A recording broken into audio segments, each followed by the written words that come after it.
What's going on, Badger fans? Welcome to another episode of Locked On Badgers. On today's show, someone calling me out for one of my basketball takes on Gard. I'm going to get into if he's right or wrong, plus what does Daniel Freitag do to the rest of this roster, and is this staff recruiting at a higher level than Paul Chryst? We're going to talk about that more a lot on today's show, a lot of your comments and thoughts. So let's get into it on Wisconsin, and let's go. You are Locked On Badgers, your daily podcast on the Wisconsin Badgers. Part of the Locked On Podcast Network, your team every day. What is going on, Badger fans? Welcome to another episode of Locked On Badgers. I'm your host, Ryan Herrings. As always, thank you so much for tuning in. Today's episode brought to you by Birddogs. Go to birddogs.com/lockedoncollege. And when you enter promo code LockedOnCollege, you'll throw in a free custom Birddogs Yeti-style tumbler with every order. I've gotten mine. You'll love yours. All right, let's just get into it. On our last live show, I said we're just going to take a bunch of your comments and your thoughts and where you're at, wrap it up, and do a reaction show to where the community is. And that's what I wanted to do mostly today. Because quite frankly, the community around this show, I think, is the smartest Badgers community really anywhere you're going to land on the internet. So I want your thoughts on this, and a lot of what we do on this show revolves around where y'all are at. So let's get right into it. We're just going to take a bunch of your questions, thoughts, comments, things I found interesting, things that you brought up that maybe I didn't think of, including a couple people that either, I want to say called me out, but had some issues with either something I did or something I said. So we're going to get into that as well, because we want to be accountable on this show.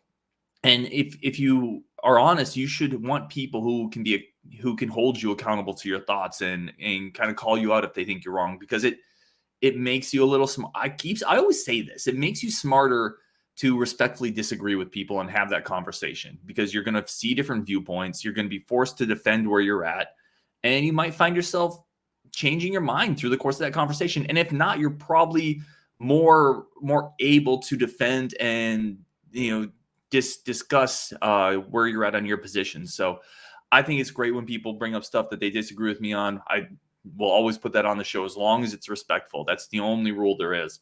All right, let's get into these comments. Jeff Krause says, great show. Thank you, Jeff.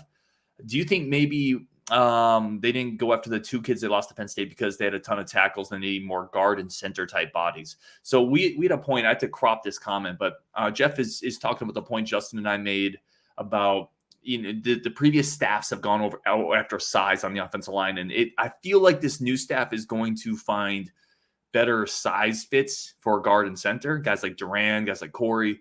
But no, Jeff, I don't think that's why they lost the guys to Penn State. I think they just missed on Sexton. Straight up. I think they just missed on him. I still think that's a mistake, by the way. And it is what it is. Like they've filled out the rest of their offensive line class, and you can't really complain about it. Coverly, Haywood, Corey, these Jensen, that's a really good offensive line class, but I would still love to have Sexton in here. I don't think trying to find perfect size, height, weight things had anything to do with Sexton. I think they just missed on him. They were too late to recognize it. And then Harbor, something happened. That offer got pulled. It is what it is. I think that's why those two kids went to Penn State. Stephen Johannes, thank you for the comment. Stephen says, Dupree reminds me of James White. So Darian Dupree, the running back recruit, reminds me of James White. I think he's got a bit of a different frame. I think he's probably a little more explosive, but not quite as quick. I don't know if he's going to catch the ball as well and be the third down back that James White has, but I don't think that's a terrible comp. We've had a lot of comps for Dupree come up. Terrell Fletcher, Brian Calhoun. I think he's got some of the, not the power, but some of the balance of a Corey Clement. A lot of element, right? We're taking a lot of elements of different Badgers backs here and creating this weird amalgam. But he's special. Like, he's a special talent. So I don't know exactly who he reminds me the most of. And sometimes that's a sign that he's a really unique player, right? The unique players are sometimes really hard to find a great comp for. And I think that's a little bit of where Darian Dupree is. Craig Henrik says within the next 2 weeks, the running back should fall into place. Craig, thank you for the comment.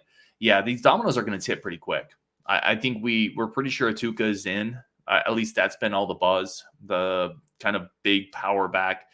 That there's not a lot of spots at running back, right? The staff is not going to take a ton of bodies there. So if Atuka is in and he takes one of those spots, you're going to see dominoes fall. right? And I like Atuka in this class. I don't like him if he's the best back in this class, right? I think you need a better all around running back, and then Atuka. The interesting thing there is people don't seem really high on him, right? Because probably they don't see the deep speed. Justin talked about that. They don't see the huge offer list. I like having not versatile. I like having different types of chess pieces on the board, and he gives this offense something different. So I like him, but you need a different piece there as well. This is from Chino, Montana. Ryan Rambo, thank you for your first blood spirit brethren. I don't even know what that means, but it sounds great. So, Chino, you're welcome. I don't really know what that means, but it sounds awesome. Ryan23791, strong name there, says, this doesn't excite me all that much. So many 86s and 87s talking about the recruiting rankings over the past 10 to 12 years that never made an impact. It doesn't mean there couldn't be exceptions to become really good players.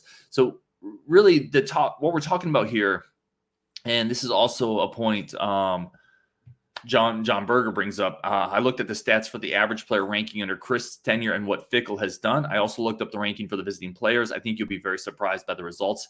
There is a discussion going around as this recruiting class under Luke Fickell, the first full one under Luke Fickell, is filling up, and a lot of 3-star players.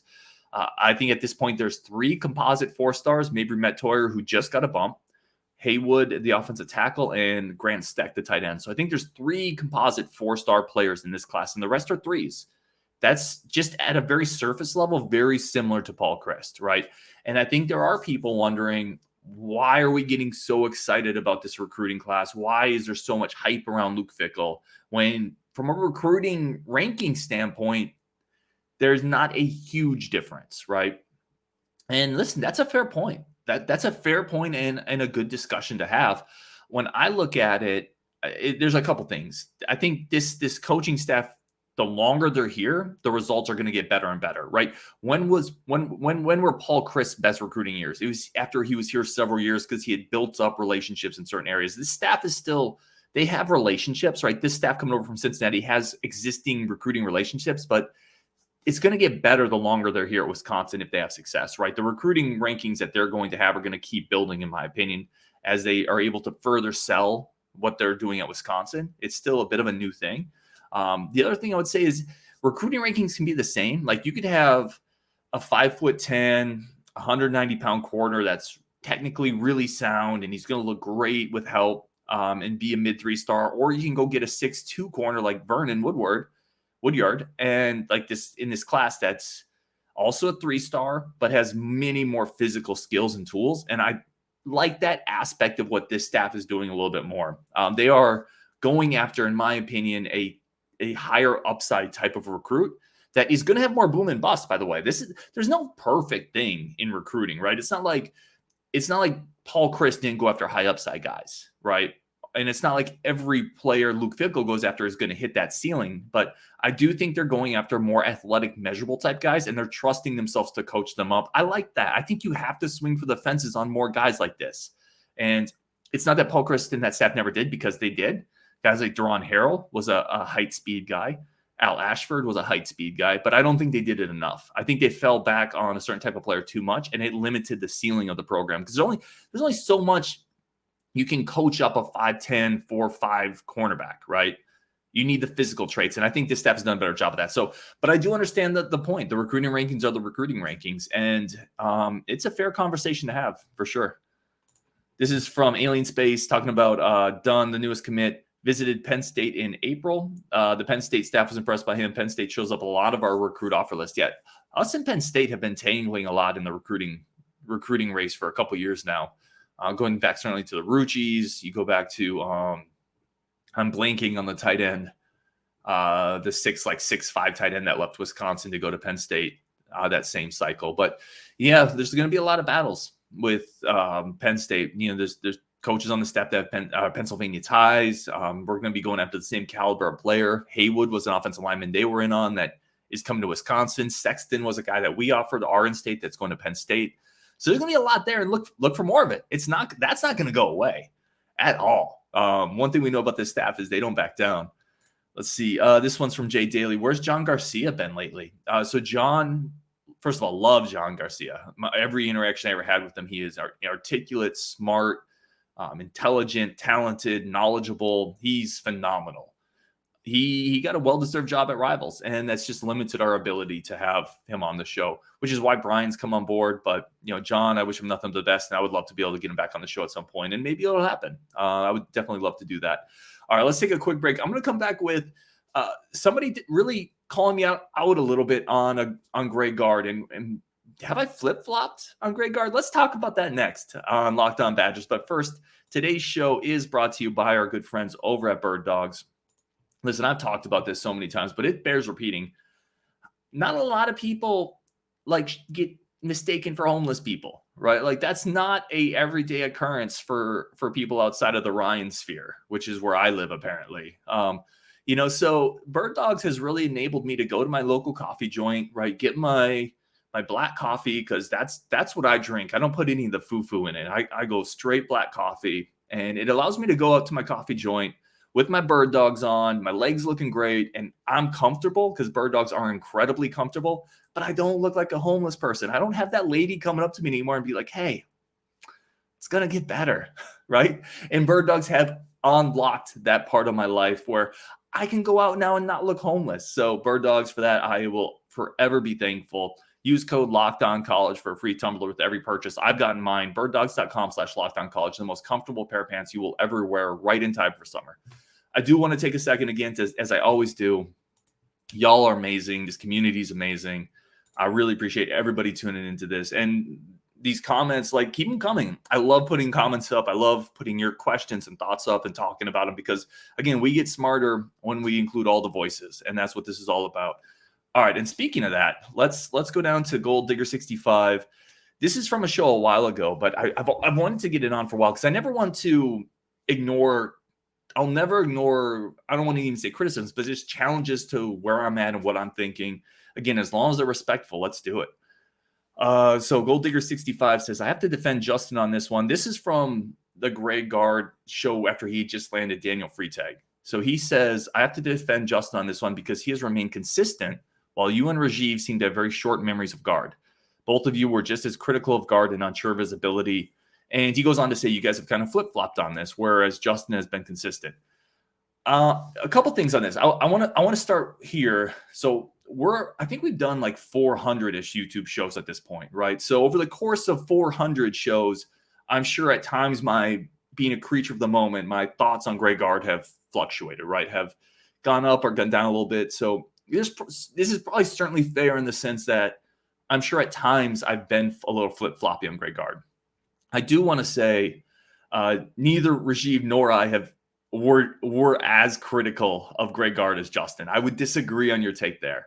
Rajiv and I have been pretty consistently on board with we don't believe Greg Gard should be on the hot seat. There's a lot of people out there that did or still do. There's a lot of people who think he should either have been fired after last year or should be on the very much a hot seat. Rajiv and I have not been on that train. We've been pretty consistent with that.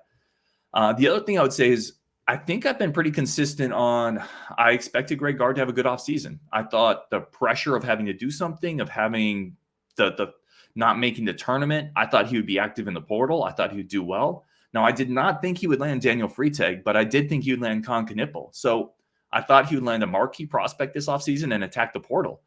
And I was pretty consistent on that. I've been pretty consistent on the Big Ten regular season title he won is a really huge deal. I think that really matters. I think that should go longer in Badgers' minds than it has for some people. So I don't know. You could be right to some degree that I certainly, again, I didn't think you'd land Daniel Freitag. So if that's your point, for sure. But Rajiv and I have not been as critical of Gard as Justin. I would disagree with that take there. But dude, I appreciate you jumping on and putting the comment up. And again, if anybody disagrees with any of the takes, let me know and we'll chop it up. It's got to be, just keep it respectful. I get some comments. Y'all wouldn't believe how disrespectful some people can be online. Well, you probably would, but those don't make the show quite frankly, obviously. All right, let's keep going here. Let's see. This one's from Brent K. This is an interesting one. I really like this comment from Brett K talking about offensive line recruiting. Wisconsin does better with 3-star talent than 5-star talent. Offensive line are sometimes more overrated than prospects, and they are super overrated. So talking about the offensive line specifically and 3-star, 4-star, 5-star talent. Offensive line is the hardest position outside of maybe quarterback to really evaluate, right? Because the players that you're recruiting at the Division I level for offensive line are so much bigger than the guys they're playing. Like, you really have to project how they're going to play against a 260-pound defensive lineman, against a 300-pound defensive tackle. And you can't do that at the high school level because they never play those guys. I shouldn't say never, but they rarely play, the same type of physical specimen that they are on a consistent basis. So it's hard to know how they're going to develop. So the 5-star offensive linemen, they have the frame, the athleticism, and really good tape, but it's really tough. We saw it with Logan Brown. Logan Brown could never put this together. We've seen it with several 4- and 5-star offensive linemen. And then we've seen the inverse with 3-star offensive linemen having incredible careers at Wisconsin. It's just a very difficult position to project. So I think you're looking for certain markers, right? You're looking for the size, the frame, you're looking for athletic skills, and then you're looking on film. Do they have a bit of a nastiness? Do they finish blocks? Those type of skills and attributes I think every great offensive lineman has, but it's a really tough position to evaluate. So to some degree, it's not that the recruiting rankings mean nothing, right? Because here's a little tangent with Badger fans that always amused me, right? For the longest time, Badger fans have said, you can kind of throw away the recruiting rankings because look at all the 3-stars we turn into NFL linemen. I don't pay attention to rankings, as long as we're winning. And then as soon as you land a 4- or 5-star recruit, every Badger fan's like, that guy has to be a star. Look at his recruiting rankings. You can't have it both ways, right? So if you truly don't care about recruiting rankings, then I don't want to hear you getting excited about a 4- and 5-star guy that we land. There is elements of truth on both sides. Like, recruiting rankings do matter. They are also not the be all end all. I think most of us are somewhere on that spectrum between the two extremes. James Husky says, 9-win seasons never disappoint me. When I was a kid in the 70s, we were happy if we get 6 wins. James, thank you for the comment, my friend. The one thing I would say is at some point you have to adjust expectations, though, right? Like, I like the perspective. I think it's incredibly important to not lose sight of how difficult it is to build a winning program, to maintain a winning program. But at some point, you have to stop saying when I was a kid in the 70s, 6 wins was good, right? Or not. I don't know. I'm not telling you what to do. I'm just asking the question, right? At some point, and you're right, a 9-win season should never disappoint, but I don't think it should be because of what you lived through in the 70s, right? Maybe, I don't know. I just think at some point you have to turn the page from that and say, well, Wisconsin's not the program they were in the 70s anymore. The expectations, the goals, the resources, everything is so much higher. Listen, there was no Locked On Badgers in the 70s, and look at us now. So I think at some point I would think you would probably adjust those expectations, but that's not for me to tell you what to do on that one. Joe Shalom says, Demetric Trice meets Johnny Davis. That's his comp for Daniel Freitag. So let's think about this for a second. A combination of Trice and Davis. And hopefully we're getting the good parts of each, right? You're not getting the 3-point shooting of Johnny Davis his last year and the size of Demetric Trice. You're getting some of the ball handling and decision-making of Trice with the athleticism and scoring ability of Davis. I don't know how I feel about that one because I wasn't a huge Demetric Trice guy, to be perfectly honest. I like the attempt though, and I definitely think there's elements of Johnny Davis in Daniel Freitag's game. I think there's the ability to get downhill, the ability to be a really physical guard at the point of attack, the ability to get to the free throw line and put pressure on defenses. Those are unique things that Johnny Davis had, and I think Daniel Freitag has those things. I'm just not sure if I love the Demetric Trice aspect of that. But Trice was a solid player. There's no doubt about it. This is an interesting question. This is from Gabe Ramos, and I appreciate the comment, Gabe. I appreciate you listening. I always ask recruits, if you were coaching against yourself or, if you're a receiver, what type of cornerbacks give you problems? I asked Daniel Freitag what type of defenders give you problems, right? And is it a longer guy that can contest shots? Or is it a shorter guy that gets underneath you? Gabe Ramos says, I hate the what kind of guys can give you trouble question, WTF question mark. So Gabe Ramos really doesn't like that question that I ask people.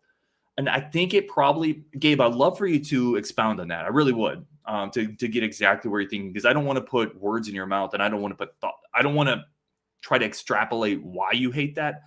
My guess is you think that I'm giving away a scouting report to future Big Ten opponents. Like if I ask Daniel Freitag what type of players he doesn't like guarding, I'm giving away some type of insight detail that can be used against him. If that's the reasoning, I just tell you, you're giving me way too much credit. If that's why you don't like that question. So let me start here. Let me tell you why I like asking that question.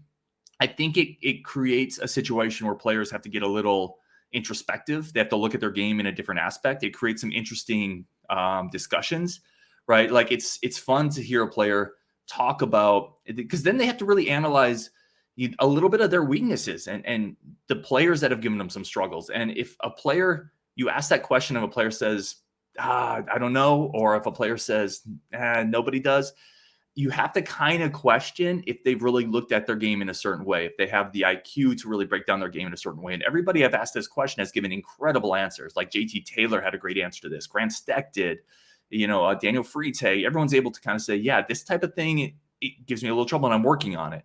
So that's why I like that question. I think it opens up kind of a discussion into under the hood of the player's game and what they're working on, to the idea that it could be giving away something that could be used against them in the future. Let me just tell you, when I coached at the Division III level basketball, at Division III level, we were still using a tool called Synergy, which is this incredible stats analytics tool that basically takes every play a player does, compiles them, and allows coaching staffs to really break it down. What I'm saying is at the Division I level, they're using Synergy plus a lot more tools.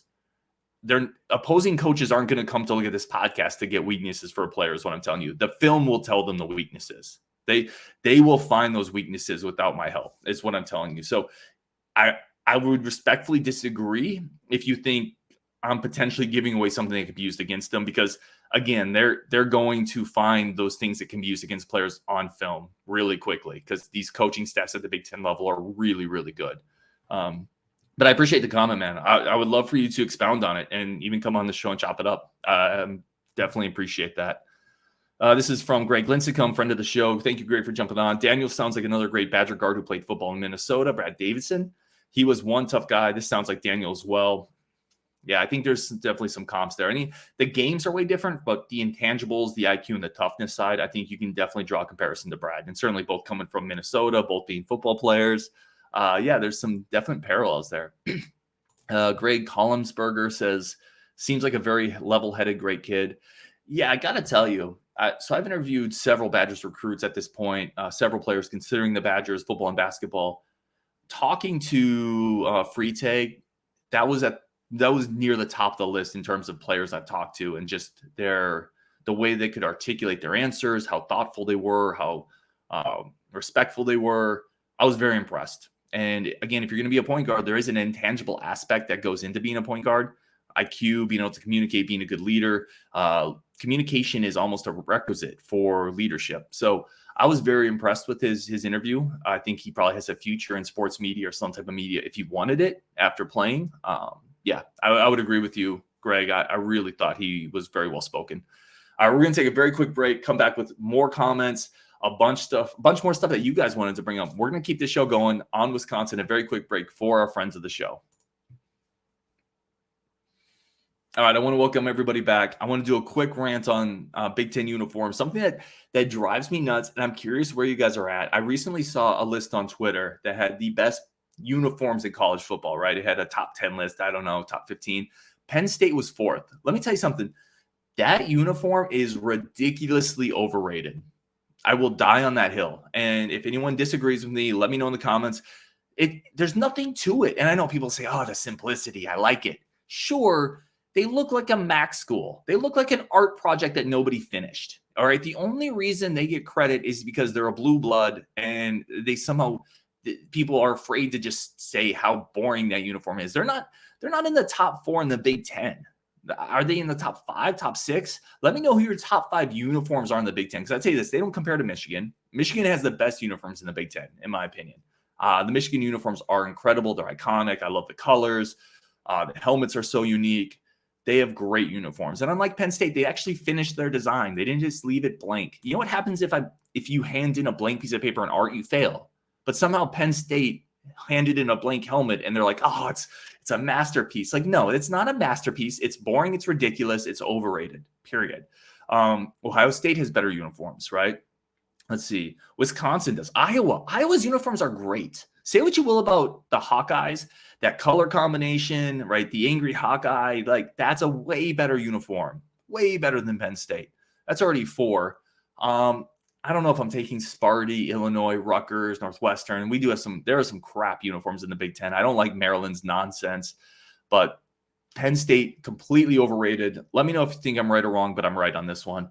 All right, let's keep going here. A bunch more comments we want to get into. Let's see, this one from Travis Hartman. One thing that gets forgotten about is the effect these games, the better schedule will have on the student section turnout. Yes, like that's one of the hidden things when people, and I've complained about how slowly the student section fills in and how ridiculous it looks when the announcers are trying to hype up the big game atmosphere. And then the camera pans to the stadium and there's like 7 people in the student section. And you're just like, oh, there's recruits there today. This is what they're seeing. Because that's not true at a lot of other Big Ten universities. Like that's not true at a place like Nebraska, Iowa, Ohio State, Michigan. Not that they sell out and fill in but when the camera pans to big games in those environments, the student section looks fuller than that. But part of it is the home slate recently has been atrocious for the most part. Better schedule. Fans are going to be more excited about that, and people are going to be more excited to get into the stadium. So I think it will help. That's a great point from Travis. This is a really good comment from Brent K that I thought was interesting. So he said, Wisconsin is not far off. Think better cornerback, receiver, quarterback play. Stay about the same as we were at other positions, maybe get a little faster on D. So the big point here is last offseason, I did a show on why we can never beat Ohio State, right? Which Ohio State fans found, and it became like my biggest video of the summer because Ohio State fans just reveled in the fact that they were getting that type of show about them, which I get, right? But it came down to we can never, and we broke it down into draft picks and where the talent is developed. We just never could compete at corner, receiver, and cornerback. Well, Fickell coming in, Longo coming in is directly going to impact those 3 spots, almost specifically, like what Fickell has done in the secondary and Tressel, and what Longo has done at the quarterback spot, and then quarterbacks lure receivers, right? So, yeah, if Wisconsin can just stay the same everywhere else, but this coaching staff you've brought in bumps up cornerback, receiver, and quarterback, that's the dream, right? Now, can they stay the same everywhere else? Can Bicknell continue to churn out offensive linemen? Can we continue to have great running backs? Can the linebackers continue to be a strength of this team? That's the big questions, because you can't get better at cornerback, receiver, and quarterback and then get a lot worse at running back, linebacker, and offensive line, and then try to beat Ohio State. You have to maintain your strengths while upping your weaknesses. And that's the whole point of the staff. If Chris McIntosh thought Paul Chryst and that previous staff could do it, they would still be here. So it's a great point from Brett. Because this staff coming in is going to address the weaknesses of Wisconsin. And the real question is, can they maintain the strengths, right? That's really the question. Not are they going to have better quarterback play? They are, because Longo has proven it. Not are they going to have better defensive back play? They are, because Tressel and Fickell have proven it. Can they maintain the strengths of Wisconsin? That's going to be the big question here. A bunch more comments here. We're going to try to get into much of them. Sean Wagner jumped in the show, by the way. Hi from a fellow bubblehead. Just hopped on. Sean, my friend, let's go. So for those, a bubblehead is a Submariner. It's just another word for a Submariner. So I am beyond stoked that a fellow Submariner bubblehead guy with his Dolphins. I'm sure he's not a nub. All of this will make sense probably only to Sean. But a nub, by the way, is a non-useful body. When you first get to a submarine, and it's changed a little bit, right? But you would be called a nub. You really didn't have a name, and you would just be a non-useful body until you've proven your worth. I could do a whole show on submarine culture. Maybe we'll do a bonus show on that. But let's move on. Bo Dragon says Fickell has proved his recruiting. Now it's time to prove coaching. I disagree, but he's proved his coaching, Bo, right? He got Cincinnati to a playoff game. And quite frankly, Alabama didn't completely body Cincinnati in that playoff game. So I think he's proven the coach. I think he's proven it all, quite frankly. I really do. Now he has to do it in the Big Ten again. Let's not go super crazy, but I think he's proven it. And I don't think there's a whole lot more on his resume he needs to prove. All right, let's keep going here. There's a couple more comments I want to get to, and I hope to find them. I'm trying to scroll through them on the side here. Here's one. This is one. Here we go. This is from Ryan Bolt. This is in response to the Daniel Freitag show that I did with Rajiv, where I said, I mentioned super team. And Ryan Bolt said, this is great, but let's slow the super team hype train. And I wanted to address this comment specifically because I actually wasn't talking about Wisconsin in the context of super team. What I was talking about is how recruiting a high level player can lead to other people jumping in because people want to be part of a potential super team. It's more of I was framing the point more around recruiting and how Daniel Freitag landing a guy like that is going to make Wisconsin more appealing to a guy like Con Knippel, a guy like Jackson McAndrew, because they want to play with other great players, because all players kind of want to be part of a super team now. That's the culture of basketball now. So yeah, Ryan Bolt, I wasn't, and this is a good catch on your end, because I wasn't very clear on this. I wasn't proclaiming Wisconsin was going to become a super team necessarily, but I was saying that there is a recruiting effect of landing elite players. It makes it more enticing for other elite players to jump on. So Daniel Freitag is a huge get just by himself, but he's a huge get in that he may lead to other huge gets, right? It's kind of that domino knocking over the next domino type of a meme. One more comment here. This is from Greg G. And he said, will Hepburn's play change? Will he be used in new ways? So this was in response to the Freitag commit. I don't think it's going to be changed with Freitag, but I think with AJ Storr and a better Connor Essegian, it could get changed, right? Listen, Hepburn is more of a traditional old school point guard. Like he's not a big volume scorer, and I don't think he wants to be used that way. But because of where Wisconsin was offensively last year, he had to take more of the shots. Now you have a better Connor Essegian, in my opinion, he's going to be better. Let me state that. And then you have AJ Storr coming in. I think there's better offensive weapons going to be around him next year, and you will see Hepburn's play move back more towards that kind of old school traditional point guard to get good shots every time down the court, play great defense. He's a great spot up shooter. I think he's going to get more looks as a spot up shooter with Storr taking some of that pressure off of him. So that could be, you could see a big tick up just in that aspect of Hepburn's game, getting more open shots and banging them. He's really good in that role. So yeah, I think so. I think it changes, but not necessarily because of Daniel Freitag. All right. We're going to wrap it up there. Just basically a big comment show and one thought about Penn State being drastically overrated in the uniform department. Let me know what you guys think on Wisconsin. If you're listening, if you're an everyday or listen tomorrow, we got Brian Smith coming up. Obviously, great recruiting mind, talking about some of the big football prospects that the Badgers have locked down. So look out for that on Wisconsin, and let's go.